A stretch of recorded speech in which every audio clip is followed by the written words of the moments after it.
Semua diam seakan takut bergerak. Damar itu menyala dengan api tak henti. Menari-nari terkena puputan angin yang menerobosi dinding bambu. Medan perang, medan tikai dan singgasana, Jeloh Gawe meneruskan. Tidak sia-sia. Ku berikan ilmu padamu. Kaulah harapan bagi semua Brahmana. Ia buka tangan. Dari mulut muridnya, melepas destar pemuda itu, mencium ubun-ubunnya. Dengan api Hyang Batara Guru dalam dadamu, dengan ketajaman Parashu. Hyang Ganesha, dengan keperkasaan Hyang Durga Mahisasura Mardini, kaulah. Arok, pembangun. Kaulah pembangun ajaran, pembangun negeri sekaligus. Dengarkan kalian semua, sejak detik ini, dalam kesaksian Hyang Batara Guru, yang berpadu dalam Brahma, Shiva dan Wisnu dengan semua syaktinya, aku turunkan. Pada anak ini nama yang akan membawanya pada kenyataan sebagai bagian dari Cakrawarti. Kenyataan itu kini masih membara dalam dirimu. Arok namamu. Semua murid mengangkat sembah. Malam itu acara ditutup dengan samadhi. Dang Hyang Loh Gawe meninggalkan tempat belajar, memasuki malam. Semua murid kini mengepung Arok. Sejenak ia masih belum bisa bicara. Kemudian, keluar bisikannya. Salah seorang di antara kalian berangkat besok pagi-pagi benar ke Kapundungan. Dalam beberapa hari ini Bapak Mahaguru akan masih memerlukan aku. Tak dapat. Aku pergi meninggalkannya. Sampaikan pada mereka untuk tetap bekerja selama aku tidak ada. Dan hati-hati. Nah, tidurlah. Ia tinggal seorang diri. Diambilnya bungkusan rontal hadiah dan Loh Gawe. Dibukanya bungkus dari kain hitam itu. Tetap ia belum punya selera untuk membacanya. Ia masih juga tak dapat merumuskan perasaan apa sedang menggelombang dalam dadanya. Nama yang diberikan padanya adalah tanda lulus. Setinggi-tingginya. Untuk mendapat pengakuan dari Dewan untuk menjadi seorang Brahmana, ia tinggal meminta pada Loh Gawe untuk dihadapkan.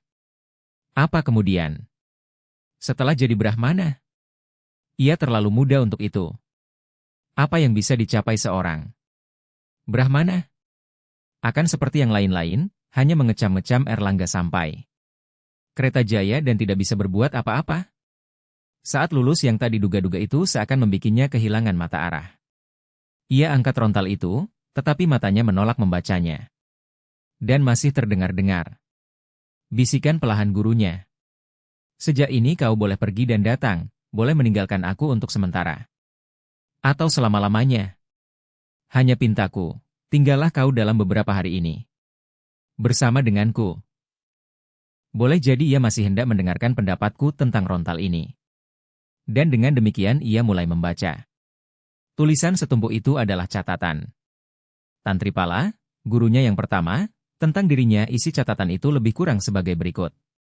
Pada suatu sore yang suram dengan gerimis tipis datang ke perguruan Tantripala. Dua orang bocah, Temu dan Tanca. Guru itu bertanya, siapa yang menyuruh kalian belajar kemari? Gi Bapak Bango Samparan. Bango siapa tidak mengenal nama Bango Samparan? Seorang penjudi yang lebih sering ditemukan di tempat perjudian daripada di rumah. Seorang penjudi yang mengirimkan bocah-bocah untuk belajar. Dari penglihatan sekilas ia segera tertarik pada Temu. Ia seorang yang lincah, cerdas, matanya jernih memancar, hanya tak bisa tenang. Temannya, Tanca. Sebaliknya, seorang yang tenang, juga cerdas, hanya tidak lincah, lebih tepat dapat dikatakan lamban. Dalam 3 bulan dua-duanya telah bisa baca tulis dan mulai mempelajari Parama Sastra Jawa. Kecerdasan mereka menyebabkan Tantripala ingin tahu tentang orang tua mereka. Bango Samparan dipanggil. Tanca adalah anak petani biasa, yang turun-temurun. Tinggal di desa Karangsetra. Hanya Temu yang tidak jelas siapa orang tuanya. Dalam beberapa cerita disebutkan orang tuanya bernama Ken Endok. Endok, berarti telur, artinya orang tuanya tidak jelas. Setahun kemudian Temu meninggalkan Tanca dalam pelajaran, karena Tantripala menganggapnya telah cukup kuat untuk mempelajari Sansakerta. Ternyata anak itu mempunyai semangat tinggi dalam belajar. Ingatan dan kecerdasannya melebihi daripada yang diduganya. Sekali lagi ia panggil Bango Samparan, bagaimana cerita? Sesungguhnya tentang asal anak itu. Bango Samparan mengulangi ceritanya yang dulu. Bagaimana anak ini sampai menjadi anak pungutmu? Sampai pada bagian itu Arok tersenyum. Ia singkirkan Ronta. Itu dan melengkapinya dengan ingatannya sendiri. Dengan serombongan anak-anak desa Randualas mereka melintangi jalanan. Dengan batang-batang pisang. Sebuah kereta tumapel dalam pengawalan prajurit. Berkuda terhenti di depan batang-batang lintangan itu. Rombongan itu ragu-ragu untuk menyerang, walau mereka tahu, kereta tertutup dengan pengawalan. Demikian selalu membawa upeti emas dan perak ke Kediri. Keraguan-raguan mengakibatkan penyerangan itu gagal. Anak-anak itu terpaksa buyar melarikan diri, melalui jalan-jalan yang tak dapat ditempuh oleh kuda. Juga Temu melarikan diri, ke jurusan barat. Ia mempunyai susunan otot kuat, dan paru-paru lebih kuat lagi. Ia masih dapat membayangkan dengan jelas saat itu. Ia lari memasuki desa Karangsetra. Napasnya sudah hampir putus waktu ia tiba di sebuah ladang. 5. Orang bapak beranak dilihatnya sedang mencangkul. Di belakangnya suara prajurit-prajurit. Itu ramai bersorak menyuruh penduduk membantu menangkapnya. Memasuki desa ini ia pasti tertangkap bila mereka dibantu beramai-ramai. Ia melihat sebatang pacul yang berdiri tak dipergunakan. Cepat ia ambil dan mulai ikut mencangkul. Suara sorak para prajurit itu semakin mendekat. Bapak dan 4 orang anaknya memperhatikannya, mengerti apa yang sedang terjadi, dan meneruskan pekerjaan mereka seakan tiada terjadi sesuatu pun. Ya, kerja saja. Tenang-tenang, kata bapak itu. Ia mencangkul dengan irama ayunan seperti yang para prajurit pengejar itu memasuki ladang dan memeriksa mereka. Berenam, bertanya pada bapak itu, siapa saja semua ini? Anakku semua, jawabnya, kemudian menuding ke jurusan rumah, dan itu. Rumahku.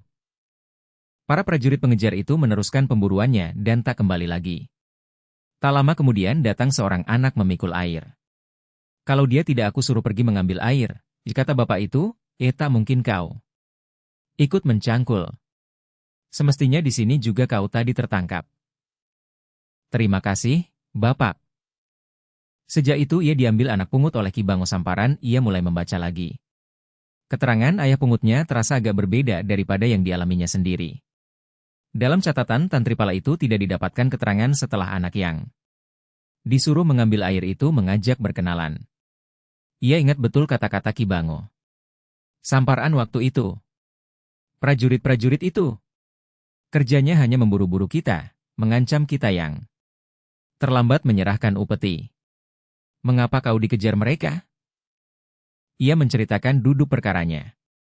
Betul, emas dan perak dalam kereta itu kita semua yang punya. Tidak ada salahnya kalau kita mengambilnya kembali. Hanya tidak patut kalau dimakan sendiri. Perbuatan itu akan menjadi sama dengan perbuatan mereka. Ia angkat matanya dan menatap wajah Ki Bango Samparan. Ia senang mendengar seorang tua yang membenarkan tindakannya. Selama ini prajurit-prajurit Tumapel mengejarnya, orang-orang lain mengecam, anak-anak lain menjauhi, menganggap diri dan teman-temannya sebagai berandalan.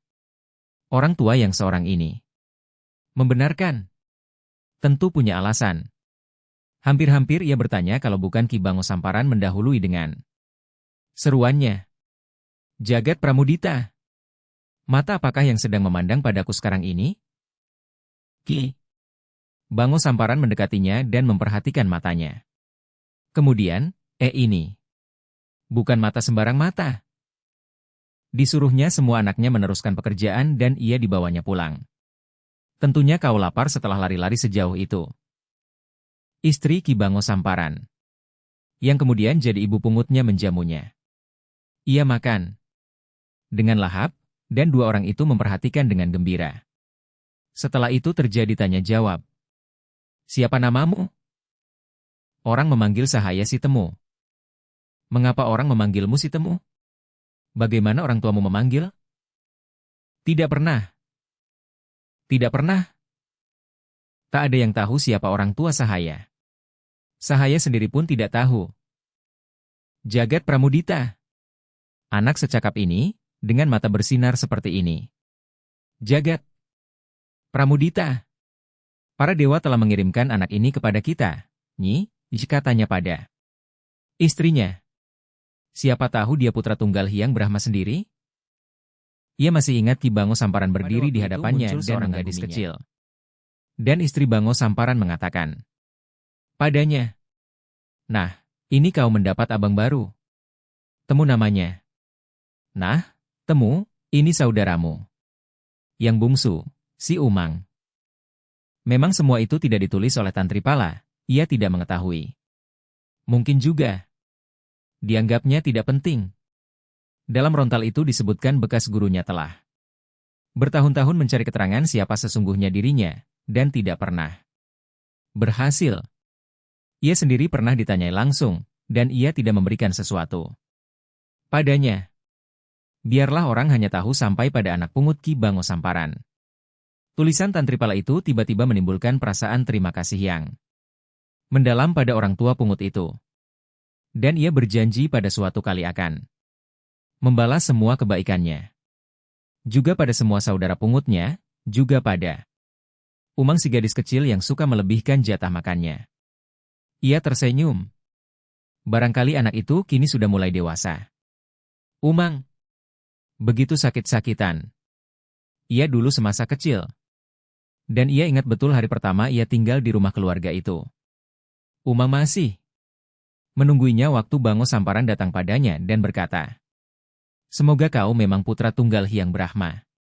Sini, biar beruntung aku hari ini." Dan diciumnya ubun-ubunnya.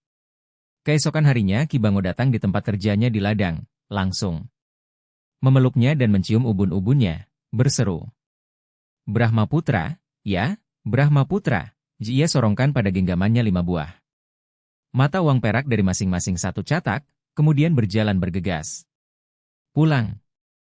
Dari saudara-saudara pungutnya ia mengerti, Ki Bango Samparan adalah seorang pemain dadu. Apa artinya 5 catak untuknya? Ia bisa memegang dan memiliki ratusan kali jumlah itu. Yang 5 catak itu ia bagikan pada saudara-saudaranya.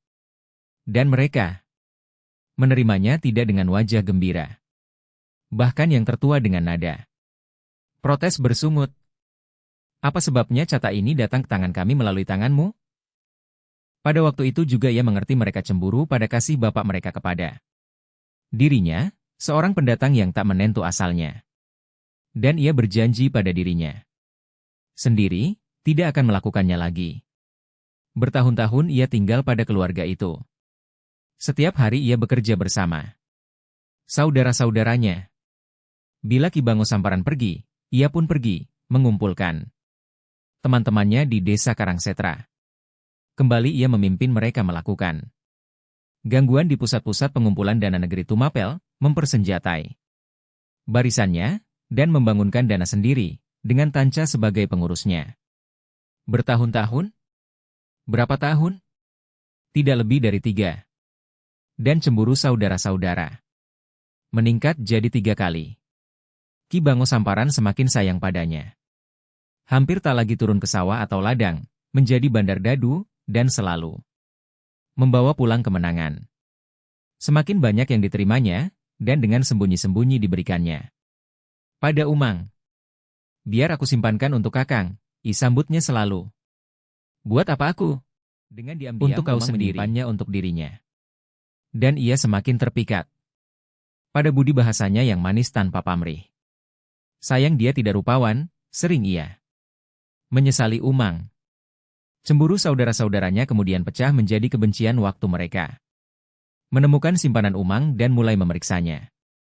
Dengan menangis gadis itu mengadu pada Nyi Bango Samparan, mengaku itu milik temu yang disimpankannya. Sekarang giliran datang padanya diperiksa mereka, dari mana catak sebanyak itu? "Kami tahu, kau datang kemari hanya badan berlapis selembar cawat. Kau curi dari mana harta sebanyak ini?" "Jangan katakan aku mencuri. Banyak orang menduga kau pencuri." Banyak pencurian terjadi. Biarpun tidak tertangkap, kami tahu kau sering pergi malam. Sayang kalian saudara-saudaraku. Apa yang disayangkan? Kami tak pernah menyayangi pencuri. Tak pernah kami. Ceritakan pada siapapun kau pernah merampok kereta upeti. Tak perlu kau sayangi kami. Sekiranya kami tidak mengingat bapak kami, prajurit Tumapel akan datang membekuk kau. Sudah sejak pertama kali kau datang. Ki Bango Samparan yang pulang dari Dadu menengahi. Ada apa ini ramai-ramai? Anak-anaknya mengadu. Ki Bango Samparan yang menyadari, ia lebih mengasihi Temu, tak dapat mengatakan semua itu berasal dari hadiahnya. Dan Temu dapat mengerti sepenuhnya. Melihat ketenangan, pembisuan hanya pandang mata tertuju padanya, dan suara sayup dari Sedan Umang, ia mengangkat sembah pada ayah angkatnya dan bermohon diri untuk pergi meninggalkan mereka. Kau hendak kemana, Temu? Tanya Nyi Bango Samparan. Ya, Mak, anakmu ini datang kemari tanpa asal. Apalah salah pergi juga kemana? Saja tanpa tujuan? Ki Bango Samparan tak mampu bicara. Umang menjerit dan menghampirinya. Kalau Kakang pergi, bawalah sahaya, tegah ibunya. Dengarkan, Umang, jangan ikuti aku. Kau masih kecil. Simpanan itu adalah milikmu, Umang. Tak ada yang berhak selain kau. Barang-barang itu bukan dari curian, tapi dari pemberian seorang yang mengasihi Kakang. Ia menyembah Ki Bango dan istrinya, kemudian meninggalkan rumah itu. Sebagaimana 3 tahun yang lalu ia datang. Temu, jangan pergi dulu. Ia berbalik dan menghampiri ayah pungutnya. Dengan sopan ia berdiri. Mengapu rancang. Barangkali para dewa telah menentukan kau harus pergi dari sini. Kau seorang anak yang cerdas, lincah, pandai dan ingatanmu sempurna. Biar aku tuliskan surat. Ia menulis sampai 3 lembar rontal. Pergilah kau pada Bapak Tantripala di desa Kapundungan. Belajarlah kau baik-baik di sana. Kau seorang tani. Itu kau jangan lupa. Biar kau sudah dibenarkan Bapak Tantripala untuk meninggalkan rumahnya. Kau harus selalu ingat, kau seorang tani. Untuk terakhir kali ia dibuka destarnya dan dicium ubun-ubunnya. Belum lagi jauh Umang telah terlepas dari pegangan dan memburunya. Ia berhenti untuk menyambutnya. Umang. Ia merangkulnya, dan terus menangis, minta dibawa ikut. Umang, mari aku antarkan pulang. Pada suatu kali aku akan kembali mendapatkan kau. Percayalah. Aku ikut. Kakang bilang, tidak. Apakah Kakang pernah berbohong padamu? Mari pulang. Dan jangan pikirkan aku pada suatu kali aku akan datang. Aku ikut. Kalau kau tak mau dengarkan, tidak ada gunanya aku datang lagi nanti. Kau dengarkan atau tidak, ia mengangguk dan masih menangis. Temu menggandeng membawanya pulang, menyerahkannya pada orang tuanya. Kemudian ia pergi, diiringkan oleh tangis pilu gadis Umang. Anak itu mungkin sudah besar dan sudah melupakan aku, pikirnya. Ia pandangi kelilingnya, berdiri, meniup mati damar, dan menyusul teman-temannya di pondok. Ia lihat mereka telah tidur nyenyak dengan nafas bersahut-sahutan. Ia letakkan rontal hadiah itu di atas bantal, kemudian merebahkan diri juga. Sebagai terima kasih batin pada Dang Hyang Loh gawe sisa dari malam ini hendak dipergunakannya untuk mengenangkan kembali masa silamnya. Tantripala tidak mungkin dapat melengkapinya. Hanya dirinya sendiri yang mungkin, dan dengan demikian memperbaiki yang kurang patut dan meningkatkan apa yang dianggapnya telah tepat.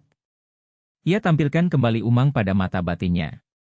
Mengapa anak itu lebih mengasihinya daripada saudara-saudaranya sendiri? Mengapa dia selalu melakukan segala yang bisa mendatangkan kesenangannya? Adakah secara naluriah dia telah mencintainya sejak semula? Ia tidak pernah mengenal cinta. Pada teman-temannya ia mendapat kesetiaan. Dari orang-orang yang lebih tua tidak pernah. Ki Bango Samparan dan istri mengasihinya. Tetapi Umang Kasih atau cintakah yang ditaburkannya pada? Ia berjanji pada suatu kali untuk menemuinya dan mempertimbangkan sekali lagi. Bagaimana seharusnya ia berlaku terhadap dia. Kemudian Tanca ditampilkannya pada mata batinnya. Setelah meninggalkan rumah Bango Samparan, ia pergi ke sawah. Didapatinya. Tanca sedang mempersiapkan sawah ayahnya menjelang penghujan itu. Tanca, aku akan tinggalkan Karangsetra ini. Aku ikut denganmu. Kau harus membantu keluargamu. Terserah padamu bagaimana aku harus membantu, tetapi aku ikut denganmu. Ke mana kau hendak pergi? Bapak Bango Samparan menyuruh aku belajar pada Bapak Tantri Paladi. Kapundungan. Kalau begitu aku ikut denganmu. Kau punya orang tua, mintalah restunya. Ia naik ke pematang, mengangkat pacul dan berangkat pulang. Kau mau kemana sekarang? Tanyanya melihat Temu tidak menemaninya pulang. Menemui teman-teman. Aku susul kau nanti. Siang itu teman-temannya di Karangsetra mengepungnya. Dan ia memberikan nasihat agar tetap bersayas kata seperti semula. Ia akan berikan petunjuk dari Kapundungan, dan dimintanya semua saja membantu ayah Tanca, karena Tanca akan dibawanya pergi belajar. Di rumah Tanca ia dapatkan temannya telah siap dengan bawaannya.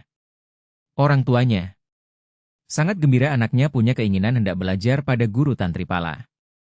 Ia senang melihat temannya dilepas dengan rela dan restu. Di tengah perjalanan ke desa Kapundungan, Tanca memperlihatkan 2 catak perak. Pesangon dari orang tuanya. Ia sendiri mendapat pesangon rontal. Kemudian dibicarakan harta benda milik bersama yang disimpan dalam sebuah gua di hutan. Barang-barang itu takkan mungkin pindah tempat. Kecuali bila ada yang berkhianat. Kemudian mereka terdiam, membayang-bayangkan pengalaman belajar yang bakal datang. Ki Bango Samparan benar, dia kirimkan aku pada Bapak Tantripala. Aku pun benar, mengikuti kau belajar.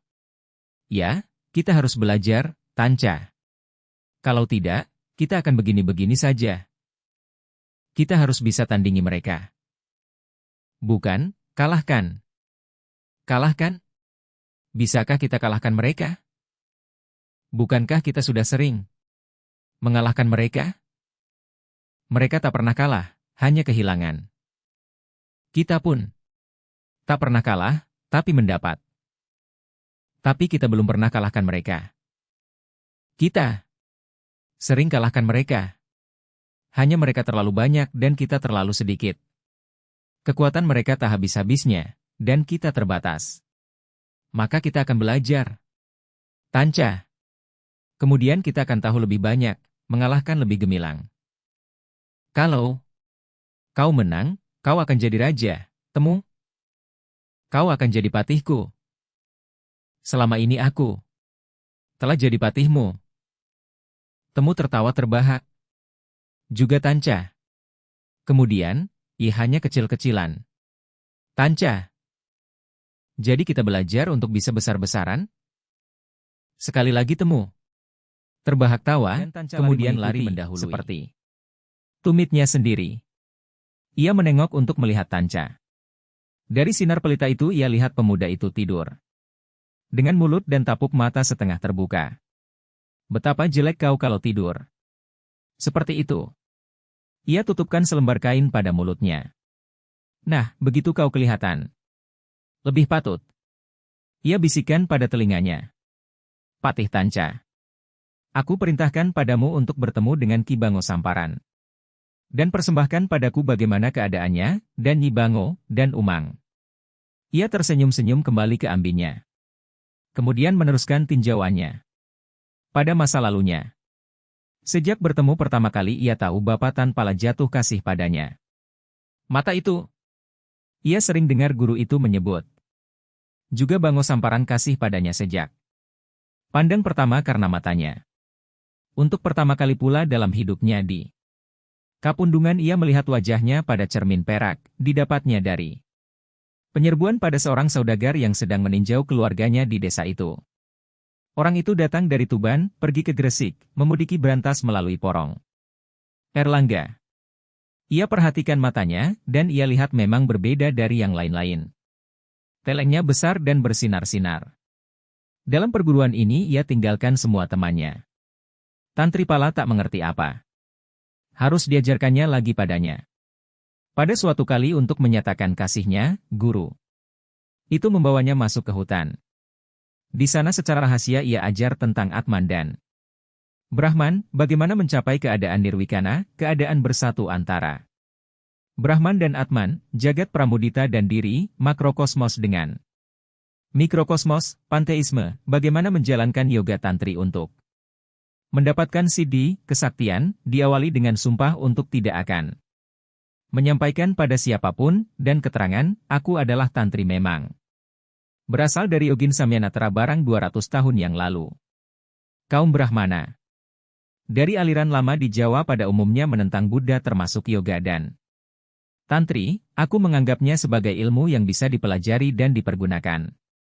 Tetapi aku tak mau bertikai dengan para Brahmana lain, maka tak perlu diketahui mereka. Tetapi untukmu, kau, pemuda penuh harapan, boleh jadi kau membutuhkan untuk pesangon hidupmu. Kau lebih tepat merebut tempat dalam kasta satria. Erlangga pernah menjatuhkan titah, Triwangsa bukan hanya ditentukan oleh para dewa, juga manusia bisa melakukan perpindahan kasta. Karena dharmanya, Sudra bisa jadi Satria, Sudra bisa jadi Brahmana. Sejak itu, Triwangsa sudah tidak murni lagi. Aku sendiri seorang Brahmana bukan karena keturunan, tapi karena ilmuku. Dan kau, Temu, kau bisa jadi Satria karena kemampuanmu. Tingkah lakumu bukan lazim pada seorang Sudra, tapi Satria. Matamu bukan mata Satria, tapi Brahmana. Kau patut mendapat kelengkapan secukupnya. Hari pertama itu ia diajar melakukan dharana, konsentrasi, dengan pandang matanya, sampai pada pratyahara, bebas dan pengaruh luar diri sendiri, berlatih. Sekaligus pranayama, pengaturan nafas, untuk mencapai ekagrata, tinggal satu titik. Yang diperhatikan seperti dalam cerita sewaktu Arjuna membidik dengan anak panahnya. Di luar dugaan Tantripala, hanya dalam 3 kali latihan Temu telah berhasil. Temu, serunya, dengan kemampuan seperti ini, pandangmu akan menguasai manusia dan benda. Dan dimulailah ia mengajarkan memasukkan cipta dan karsa dalam ekagrata. Ia menyadari betapa dengan latihannya itu benda-benda bergerak atas cipta dan berubah bentuk menurut karsanya, kehendak, keinginan, yang diinginkan. Tantripala terpakukan pada tanah melihat itu. 3 tahun ia baru berhasil melaksanakan. Muridnya ini hanya dalam seminggu. Ia peluk muridnya, menyebut, Jagat Dewa, pimpinlah anak ini. Dia akan mencapai segala yang diimpikannya. Dia akan menjadi Mahasiddha, orang yang memiliki siddhi, orang sakti. Hanya engkaulah yang bisa memberi petunjuk. Kalau kau biarkan dia tumbuh tanpa petunjuk dia akan jadi penjahat yang memunahkan kemanusiaan. Tantripala tak berani memimpinnya lebih lanjut untuk menjadi Mahasiddha. Tanggung jawabnya sebagai guru terlalu berat. Ia kirimkan Temu pada Dang Hyang Loh Gawe. Dan Loh Gawe tidak memimpinnya menjadi Mahasiddha. Ia membawanya ke jalan ke arah Brahmana. Sebelum menyuruhnya pergi sekali lagi ia dibawa ke hutan, mengajar, mewejang, dan berpesan. Dahulu kala sebelum ada Erlangga, sebelum ada Sri Dharmawangsa, ia mulai bicara tentang sejarah sebagai kesukaan kaum Brahmana pada umumnya, pada awal abad 7 Saka, karena tak kuat menahan serangan Sriwijaya, Sailendra melarikan diri ke Jawa dan melindungkan diri pada Sri Baginda Sanaha dari Mataram. Sailendra pelarian itu mendapat dari Sri Baginda Sunaha kekuasaan atas bumi bagian timur Mataram. Sunaha digantikan oleh Sanjaya, dan Sanjaya oleh Pancapana Rakai Parangkaran. Pada waktu itu Mataram telah dikuasai oleh Sailendra. Pancapana Rakai Panangkaran sekarang menjadi taklukan, dan oleh Sri Baginda Indra dari Wangsa Sailendra, yang beragama Buddha itu, diperintahkan membangun candi-candi Buddha. Di antara yang dibangunkannya adalah candi Kalasan untuk memuliakan Hyang Dewi Tara. Tentu kau tidak kenal siapa Hyang Dewi Tara. Kau tidak mengenal agama Buddha, Mahayana, Tantrayana dan Yoga. Dia adalah Dewi Kesaktian penganut Buddha dari Tantrayana dan Yoga. Setiap 8 tahun sekali semua dari setiap yogin dan yogini, para mahasiddha, datang dari segala penjuru, darat dan pulau, untuk memuliakan. Dewi Tara adalah lambang juga bagi kemenangan Buddha atas Shiva. Mataram. Mereka menang dengan pertolongan para mahasiddha, apalagi ajarannya, bahkan yoganya. Tantrinya, aku pelajari. Karena itu, sebelum kau pindah belajar, aku berpesan 2 hal padamu. Pertama, pada suatu kali dalam hidupmu, bila kau menjadi yogin atau mahasiddha, berkunjunglah ke Kalasan untuk memuliakan Dewi Tara. Kedua, pelajari betul yama, larangan, diduakan jadi yama, dipati, dewa pencabut nyawa, mereka yang melanggar Hyang Yama dan Hyang Logawe akan membantumu. Sudah lama ia menyaksikan, kini kata-kata penutup itu meyakinkannya, Tantripala adalah seorang Buddha yang tak memperlihatkan kebudaannya. Ucapan itu juga menjelaskan padanya ia sudah melewati pendidikan cantrik, Mangayu, Jejanggan, Ulu Guntung. Kini ia sudah sampai pada ringkat cikil, tingkat kelima dalam tata pendidikan. Di atasnya masih ada 3 tingkat lagi, Wasi, Resi dan Bagawan.